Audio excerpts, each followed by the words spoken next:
नमस्कार मंडळी, कोणतीही पूर्वतयारी नसताना उपवासाचे कटलेट्स कसे बनवायचे ते पाहणार आहोत. चला रेसिपी पाहूयात. त्यासाठी इथे मी घेतले शेंगदाण्याचं कूट, 3 बटाटे, हिरवी मिरची 3 घेतलेत आणि या कपाने 1 कप शाबू घेतलाय. ह्याच कपाने अर्धा कप मी शेंगदाण्याचा कूट घेतलेला आहे. शाबू जो आहे ना तो आपल्याला मिक्सरमध्ये बारीक वाटून घ्यायचा आहे. 0 नंबर रवा कसा असतो ना तसंच याचं टेक्स्चर असलं पाहिजे आपल्याला. बटाटा आता मी किसून घेणार आहे. तुम्ही मॅशरने मॅश सुद्धा करून घेऊ शकताय. पूर्ण बारीक करून घ्यायचा आहे आपल्याला हा.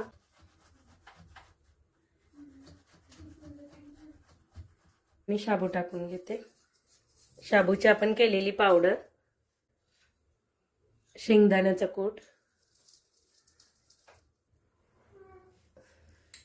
मिरचीची पेस्ट आणि चवीनुसार मीठ. याच्यामध्ये पाणी न घालता आपल्याला हे छान असा गोळा मळून घ्यायचा आहे. त्या बटाट्यामध्येच मी गोळा मळून घेते. आता इथे मी गोळा बनवून घेतलेला आहे. आता याचे आपल्याला नगेट्स बनवायचे आहेत. तयार करूपर्यंत मी इकडे गॅसवरती तेल तापत ठेवणार आहे.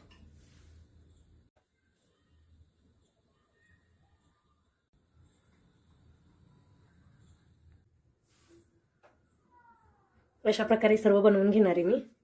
गोलही करू शकता, तसं काही नाहीये.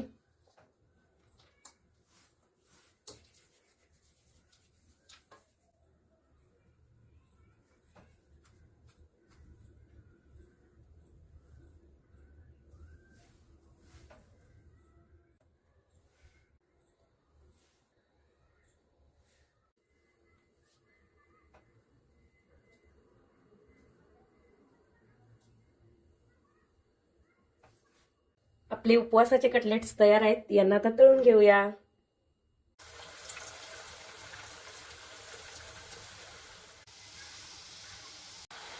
छान असे मस्त गोल्डन ब्राऊन कलर आलेला आहे. आता मी यांना काढून घेते.